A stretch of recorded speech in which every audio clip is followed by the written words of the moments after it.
오늘 본문은 뭐냐면 길상경이라고 길상경인데 이제 조용히 해주세요. 그러니까 천신이 이제 생각을 해봤는데 어떤 걸 축복이라고 하는지 천신이 그런 관점으로 생각을 해보니까 도저히 모르겠더라 해갖고 이제 어떤 것을 축복이라고 합니까? 그러니까 이제 부처님한테 그거에 대해서 여쭤보는 내용이에요. 그렇기 때문에 그 내용이기 때문에 잘 들어보세요. 선한 이들이여, 천신과 인간들은 12해 동안 행복을 얻게 하는 으뜸가는 축복에 대하여 생각해 보았지만 무엇이 으뜸가는 축복인지 알 수 없었습니다. 그러니까 어떤 것이 축복인지. 축복이라는 것은 뭐예요? 뭐를 축복이라고 하죠? 행복한 걸 축복이라고 하는가? 축복 받았다, 이런 관점이죠. 축복.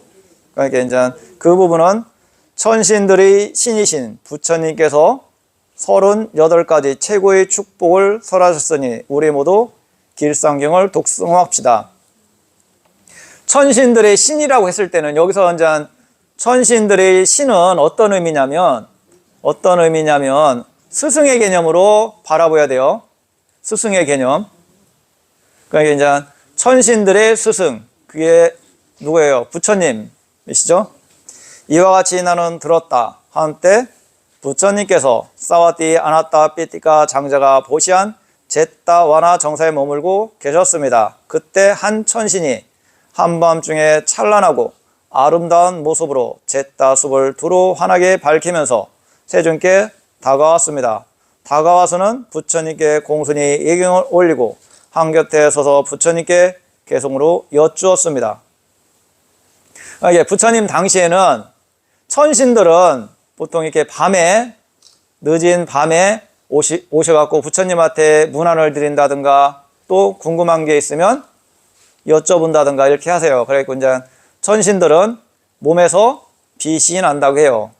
그러니까 천신들이 부처님한테 오시면은 그 기원정사라든가 부처님이 계신 데에는 크게 밝게 빛이 이렇게 난다고 해요. 지금 만약에 이런 세상에서 그런 천신들이 와갖고 그런 위대한 스승님께 인사드리러 오신다면 사람들이 그걸 본다면은 많은 사람들이 귀하겠죠.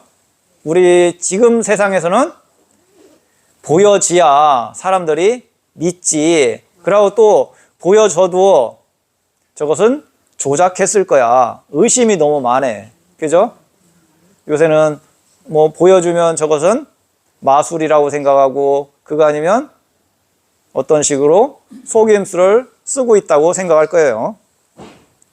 그런 내용이에요. 많은 신과 인간들은 모두 행복을 바라면서 축복에 대하여 생각을 하고 있습니다. 무엇이 으뜸가는 축복인지 말씀해 주십시오. 어떤 것이 으뜸가는 축복이냐? 이제 천신이 부처님한테 여쭤보는 거라. 이에 부처님은 말씀하셨다. 첫 번째가 뭐냐면 어리석은 사람과 가까이 하지 않으며 지혜로운 사람과 가까이 하며 공경할 만한 사람을 공경하는 것, 이것이 으뜸가는 축복이다. 우리가 어리석은 사람하고 가까이 하면 어떻게 돼요? 나도 피해를 입고 거기에 물들어요. 우리가 술 좋아하고 노름 좋아하고 이런 사람들하고 어울리다 보면 나는 술을 잘 안 먹는데 또 예의상 한두 잔 먹다 보면 그게 습관화가 되잖아요. 그러고 나는 노름 그런 걸 안 좋아하는데 친구들이 화투를 친다든가 노름을 하다 보니까 나도 예의상 좀 참석하다 보면 나중에는 당연시 그런 게 물들어가요. 그렇기 때문에 지혜로운 사람하고 가까이 해야지 어리석은 사람하고 가까이 하면 나도 어리석어진다. 지혜로운 사람하고 가까이 하면 나는 예를 들어 술을 좋아하는데 여기 있는 사람들이 술을 안 좋아해. 그러면 내가 술을 먹고 싶지만 잘 안 먹게 되겠죠. 그러면 점점 술을 안 먹게 되고 또 여기 있는 사람들이 노름이라든가 나쁜 것을 안 하는 사람들이야. 그러면 혼자 할 수 없잖아요. 그러면 나도 안 하게 돼요. 그렇기 때문에 이제 지혜로운 사람과 가까이 해야 한다. 어리석은 사람과 가까이 하면 안 된다. 이제 그게 이제 첫 번째, 분수에 알맞는 곳에 살고 지난날 공덕을 쌓아서 스스로 바른 서울을 세우니 이것이 으뜸가는 축복이다. 분수에 알맞는 곳에 살아야지. 내가 분수에 맞지 않고 좋은 차를 끌고 다니면 되겠어요? 안 되겠어요? 거기에 맞게끔 적당한 이렇게 이런 의미고, 여기서 또 뭐예요? 바른 서원을 세우고 공덕을 쌓아서 바른 서원을 세운다는 것은 뭐냐면, 여기는 이제 전체적인 관점에는 계율을 지키고 복을 짓고 이런 말씀이요. 전체적인 대목은 계율을 잘 지키고 복을 쌓고 많은 사람들을 도와줬을 때 그게 으뜸가는 축복이고, 또 그런 결과로서 천상에도 태어나고 복도 받는 거지, 그게 으뜸가는 축복이지 다른 게 아니다. 널리 많이 배우고 기술을 익히고 계율을 잘 지키며 의미 있는 대화를 나누니 이것이 으뜸가는 축복이다. 계율을 잘 지키며 의미 있는 대화는 뭐냐면, 우리가 올바른 대화, 잡담하지 않고 의미 있는, 우리가 이런 관점에서는 이런 올바른 행동을 하자. 부처님이 이런 말씀을 하셨는데 우리도 이런 관점으로 잘 따르자. 이런 의미 있는 대화. 여기서 말하는 의미 있는 대화는 그런 진리적인 계율에 대해서 이런 관점을 말씀하시는 거지, 우리가 사업을 하는데 이래야 돈을 잘 벌어, 저라면 어때, 이런 거보단 여기서 말씀하시는 것은 그런 관점이라고 보야 옳지 않나 이렇게 보여요. 부모를 봉양하고 아내와 자식을 돕고 일이 혼란치 않고 한결같으니 이것이 으뜸가는 축복이다. 그러니까 이제 할도리를 올바로 해야 한다. 어른을 공경하고 식구들을 잘 보살피고 거기에 맞게 열심히 노력해갖고 봉양을 해야지, 이런 관점. 그러니까 이제 바른 관점이에요. 삶이 이 세상을 살아가는데 계율과 아니면 공덕과 또 부처님을 믿고 이런 관점이, 바른 관점이 으뜸가는 축복이다, 이런 말씀이라. 너그럽게 베풀고, 여기서도 베풀고에 보여요. 보시의 개념이잖아요. 너그럽게 베풀고 바르게 살고 이건 뭐예요? 계율이라든가 그런 관점을 잘 지키고 친구와 친척을 돕고 이것도 보시. 주위 사람들, 내 인연 있는 사람들을 도와주면서 잘 살아라. 비난받지 않는 행동을 하니 이것이 으뜸가는 축복이다. 비난받지 않는 행동. 누가 봐도 이것은 잘못된 거기 때문에 그런 걸 하면 안 돼. 이게 또 계율 부분이잖아요. 항상 부처님께서는 계율이라든가 그런 보시라든가 그거 아니면 부처님에 대해서 올바로 믿는다든가 이런 의미가 최고의 축복이라고 하시는 거지 다른 게 아니다. 악행을 버리고 악한 마음을 일으키지 말고, 악행을 버리고 술을 삼가고, 술을 먹지 말고, 술을 되도록이면 먹지 않는 거, 가르침을 행함에 부지런하니. 가르침은 뭐예요? 부처님 말씀대로 우리가 실천하려고 하는, 그죠? 그러면 우리가 기본적으로는 살생하지 않고 도둑질하지 않고 음행하지 않고 거짓말하지 않고 잡담하지 않고 이런 관점을 행하려고 하는 게 뭐예요? 가르침을 행함에, 이런 거고, 부지런하니 이것이 으뜸가는 축복이다. 그러니까 바르게 살고 올바른 견해로 바르게 살고 거기에 맞는 노력하고, 이게 올바른 으뜸가는 축복이에요. 왜 그게 으뜸가는 축복이에요? 왜 그게 으뜸가는 축복이지? 바르게 살고 많은 사람들을 도와주고 부처님 말씀을 의지하고, 이게 왜 으뜸가는 축복인 것 같아요? 계율을 잘 지키면 어떻게 돼요? 주위 사람들이 비난하지 않죠. 그죠? 계율을 잘 지키는데 누가 비난하겠어요? 그러고 또 뭐요? 많은 사람들을 도와주는데 옆에서 누가 비난하겠어요? 그거 아니면 그 사람을 공경하겠어요? 공경하겠죠. 왜? 계율을 지키고 그 사람이 보시를 잘하고 그러면 주위 사람들이 좋아해. 그 사람을 본받으려고 하고. 이게 뭐예요? 그게 축복이에요. 다른 게 아니고. 내가 그렇게 행했기 때문에 그런 복이 오는 거지, 부처님이 주시는 게 아니고 부처님 말씀대로 내가 그것을 따르고 행했기 때문에 그런 결과로서 주위 사람들이 나를 좋아하고, 또 죽으면 어떻게 돼요? 죽으면 어떻게 돼요? 내가 계율을 지키고 부처님 말씀대로 내가 거기에 맞게 실천을 하고 살았어. 그러면 결과도 뭐예요? 천상에 태어날 수밖에 없어요. 그게 이치라. 그죠? 그게 이치예요. 부처님이 해주시는 게 아니고 이 세상에서도 행복하게 많은 사람들이 나를 좋아하고 행복하게 살고, 또 죽어서도 천상에 태어나고, 이치가 그런 거예요. 그런데 내가 부처님을 믿어. 그런데 도둑질을 하고 살생을 하고 욕을 하고 그러면 사람들이 좋아해요? 싫어해요? 부처님을 믿는데도 싫어하잖아요.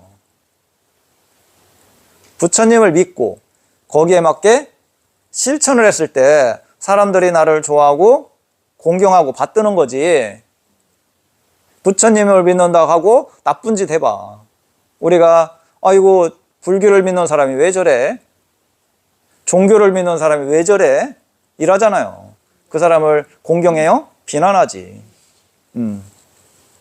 그런 것을 잘 생각해 보면 거기에 답이 있다. 존경하고 겸손하고 만족하고 감사하며 때맞추고 가르침을 듣는 것, 이것이 으뜸가는 축복이다.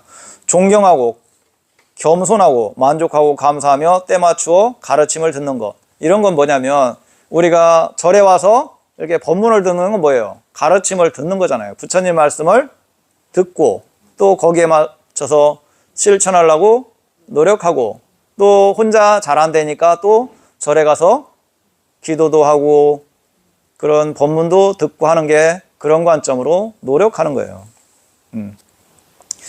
그런 관점은 만약에 우리가 못 사는 나라, 예를 들어 그런 아프리카라든가 어려운 나라에 불교가 없는 데 산다면 이런 올바른 가르침을 들을 수 없잖아요.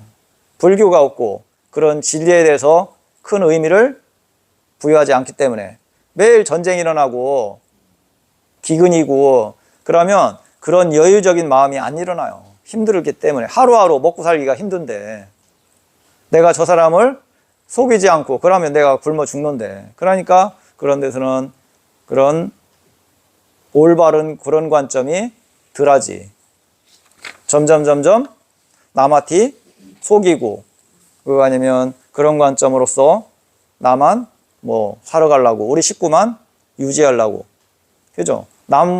그런 관점이기 때문에 지금 우리나라 이런 풍족한 나라에서 이런 진리를 이해하고 진리를 따르려고 하고 그러고 그런 관점으로 실천하려고 하는 것은 큰 복이에요. 그러고 이제 그 다음 인내심이 있고 숭응하고 공손하며 때맞추어 수행자를 만나서 가르침을 의논하니 이것이 으뜸가는 축복이다. 인내심 있고 이런 것은, 인내심 있고 이런 건 뭐냐면 우리가 부처님 말씀대로 행할 때 힘들다고 포기하고 이런 걸 말씀하시는 거라.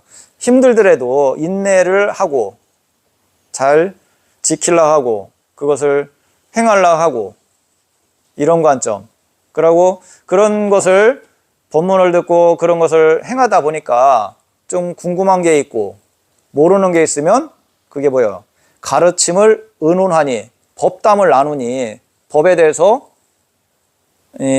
대화를 하고 이런 관점을 말씀하는 거라. 자신을 절제하고, 자신을 절제하는 건 뭐예요? 자신을 절제하는 건 뭐냐면 계율을 지키는 거잖아요. 내가 이런 것을 하고 싶지만 부처님 말씀은 이런 것을 행하지 말라고 했기 때문에 그런 것을 절제하고, 술을 먹고 싶지만 부처님께서 술을 먹지 말라고 하기 때문에 그런 것을 좀 절제하려고 노력하잖아요. 그런데 이제 그게 오랜 습관화가 되면 그것을 고치기가 힘들기 때문에 열심히 그런 관점에 노력을 했을 때 그게 조금씩 바뀌어가는 거지 한순간에 바뀌어가지는 않는다. 자신을 절제하고 청정한 삶을 살며, 청정한 삶을 살면 이제 계율을 잘 지키는 그런 관점을 말씀하는 거예요. 거룩한 진리를 깨닫고 열반을 성취하는 것, 이것이 으뜸가는 축복이다. 그러면 우리가 부처님 말씀대로 행하고 계율을 지키고 부처님 말씀대로 실천하고 그런 관점으로 죽을 때까지, 또 다음 생이 있다면 다음 생에 끝이 없이 그런 관점으로 행한다면 결과적으로 어떻게 돼요? 부처님 말씀하시는 그런 깨달음을 성취할 수 있겠죠? 왜? 그것은 끝없는 정진. 내가 존재하는 한 부처님 말씀대로 나는 끝없이 정진하겠다. 부처님 말씀대로 끝없이 그런 관점을 실천하고 행하겠다. 그러면 그 끝은 뭐예요? 그 끝은 해탈 열반이다. 부처님이 말씀하시는 그런 관점에 종착지에 도착할 수밖에 없다. 중간에 포기하면 어떻게 돼요? 갈 수가 없다. 세상 일에 부딪혀도 마음이 흔들리지 않고, 그러면 이제 수행이 어느 정도 되면 마음이 어떤 경계에 흔들리지 않고 슬픔 없이 티가 없이 평온하니 이것이 어떤가는 축복이다. 여기서 이제 이런 관점들은 큰 공부가 되었고 어느 정도 깨달음에 가까운 마음 상태, 그거 아니면 깨달은 분들, 그런 마음 상태는 그런 관점에 흔들림이 없고 흔들리지 않는다. 이런 관점이에요. 우리는 그런 경계에 흔들려요? 안 흔들려요? 흔들리잖아요. 그러고 정치 얘기 들으면 흔들려요? 안 흔들려요? 짜증나죠? 그러니까 그러면 아라한들은 그런 관점을 들으셔도 그런 동요하는 마음이 일어나지 않는다. 이와 같이 삶을 사는 이는 어디에서나 실패하는 일이 없이 어디에서나 행복을 얻게 되니 이것이 어떤가는 축복이다. 그러니까 부처님 말씀대로 계율을 지키고 그런 올바른 견해를 세워서 살아가는 사람은 어디에서나 실패하는 일이 없다고 말씀하세요. 그러고 우리가 그런 관점으로 제가 잘 살았어. 각자. 그런데 나이가 먹고 병이 와서 죽는다고 했을 때 두려워하는 마음이 일어나요? 안 일어나요? 안 일어나요? 일어나요. 일어나요? 진정으로서 부처님 말씀을 올바로 이해하고 내가 부처님 말씀을 이해한 대로 실천한 사람은 두려워하는 마음이 안 일어나요. 왜? 내가 부처님 말씀대로 실천을 했기 때문에 내가 다음 생이 있다면 천상에 태어날 거라는 걸 알아요. 그런데 내가 부처님 말씀대로 들었어. 그런데 실천을 못했어. 두려워하는 마음이 일어나요? 안 일어나요? 왜 일어나요? 실천을 못했기 때문에. 왜 실천을 못했기 때문에 두려워하는 마음이 일어나냐면 내가 부처님 말씀대로 잘못 살았어. 나쁜 짓도 많이 했고 그러면 내가 죽으면 좋은 세상에 못 갈 거라는 걸 알아요. 그렇기 때문에 두려워하는 마음이 일어나요. 부처님이 해주시는 게 아니고 내가 그렇게 실천을 하고 그런 관점으로 살았기 때문에 두려워하는 마음이 일어나는 거라. 부처님이 해주실 것 같으면 다 해주셔. 내가 천상에 태어나고 싶고 안 태어나고 싶고는 누구의 목이에요? 내 목이에요. 내가 부처님 말씀대로 그런 관점으로 노력해갖고 잘 실천을 하면 그 결과가 천상에도 태어날 수 있고 또 복이 많은 사람으로도 태어날 수가 있는 거지. 부처님이 해주시는 게 아니고 나의 목이다. 부처님 말씀대로 실천을 하고 안 하고는 나의 목이에요. 선생님이 암만 가르쳐봐.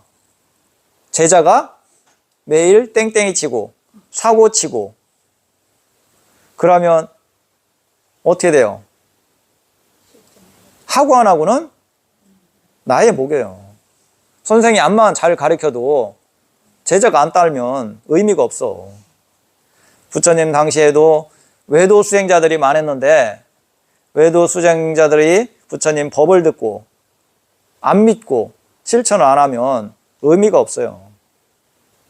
그렇기 때문에 올바로 부처님 말씀을 이해하고 거기에 맞게 실천을 하고 노력하는 게 수행이고 또 불자들이 목이라. 스님들도 마찬가지고 불자님들도 그것을 듣고 올바로 실천할 때 거기에 의미가 있는 거지 부처님이 해주시는 게 아니다. 선생님이 해주는 게 아니다. 과외를 시키고 과외를 암만 시켜도 자식이 그걸 못 따라가면 의미가 없잖아요. 돈만 날려요.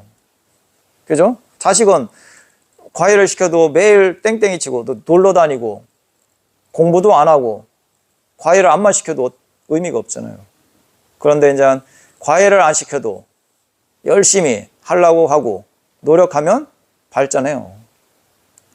불교도 마찬가지예요. 부처님 말씀대로 올바로 이해하고 그러면 내가 부처님 말씀대로 이런 관점으로 노력하고 이런 관점은 안 하려고 하고 이런 관점을 좋은 관점은 좀 더 열심히 노력해야지. 그랬을 때 그 사람이 점점 올바른 관점으로 좋은 관점으로 성장하고 주위 사람들이 그 사람을 좋아하게 되는 거지.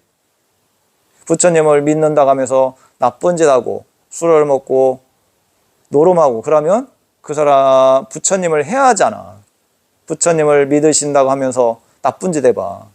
부처님이 그렇게 가르쳤냐고 비난하지. 아셨죠? 그러기 때문에 올바로 이해하고 그렇게 따라야 한다. 이게 이제 오늘 법문 내용은 부처님께서 최고의 축복이 뭐냐 했을 때 이런 관점을 실천하고 행하는 게 최고의 축복이다. 예, 오늘 초하루 법문을 마치겠습니다.